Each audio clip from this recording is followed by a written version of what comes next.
How many of you here have heard a person's story that has profoundly changed your life? For me, that person would have to be Jan Wiener from Lenox, Massachusetts, by way of Prague in the former Czechoslovakia. Jan was the kind of guy who could have me laughing one minute and misty-eyed the next. And my memory of that story would be burned deep, to be like a gift or a torch to lead me on my life's journey.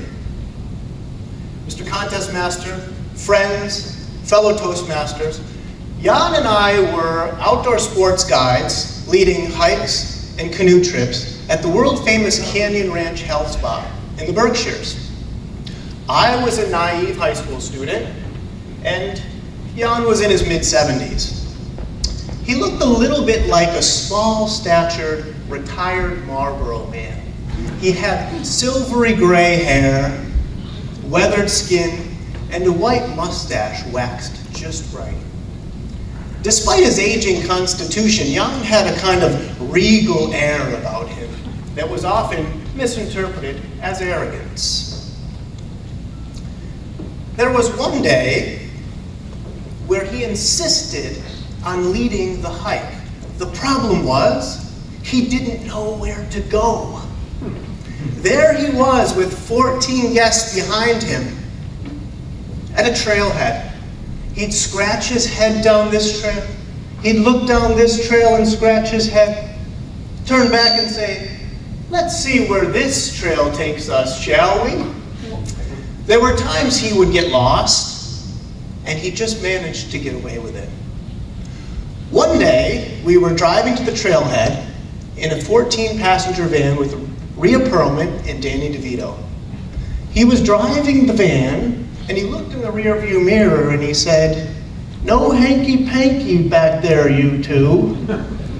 Now, I know you wanted to laugh, but the people who laughed most were Danny DeVito and Rhea Perlman. One day we were waiting for our last excursion in the prep room where we prepared water bottles and sandwiches, snacks for the guest.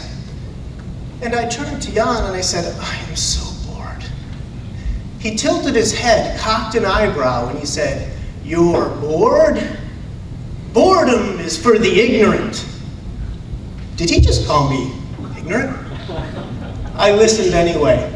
"Let me tell you my story. It was the dawning of World War II. I had just played the last game of chess with my father.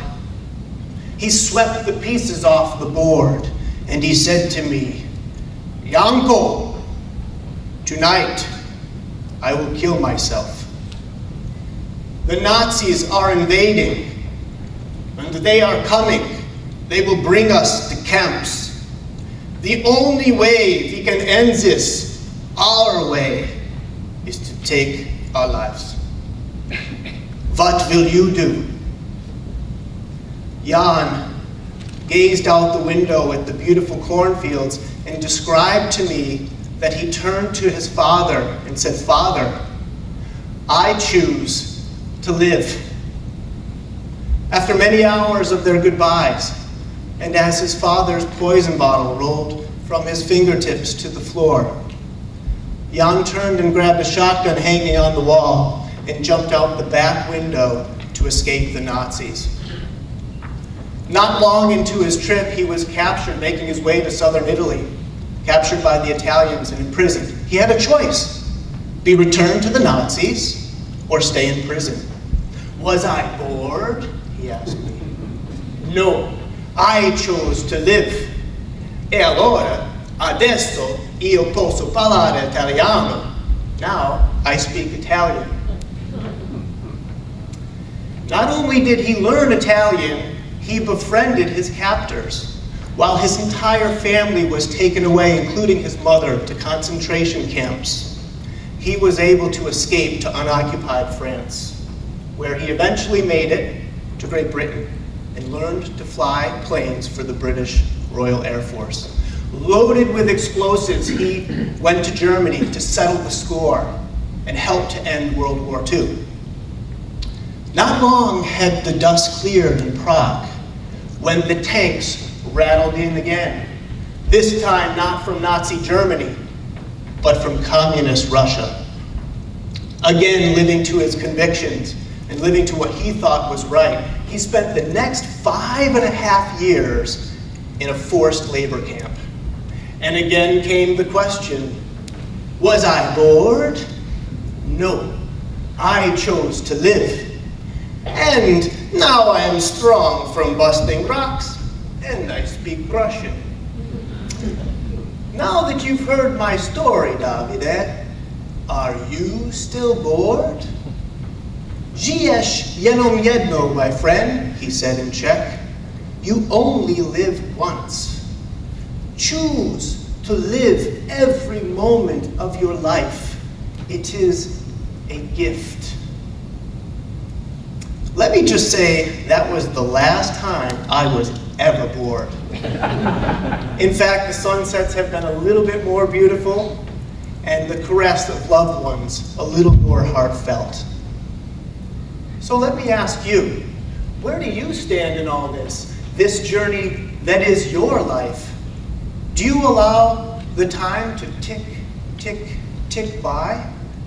Or are you like Jan, making lemonade out of lemons and living every moment of your life?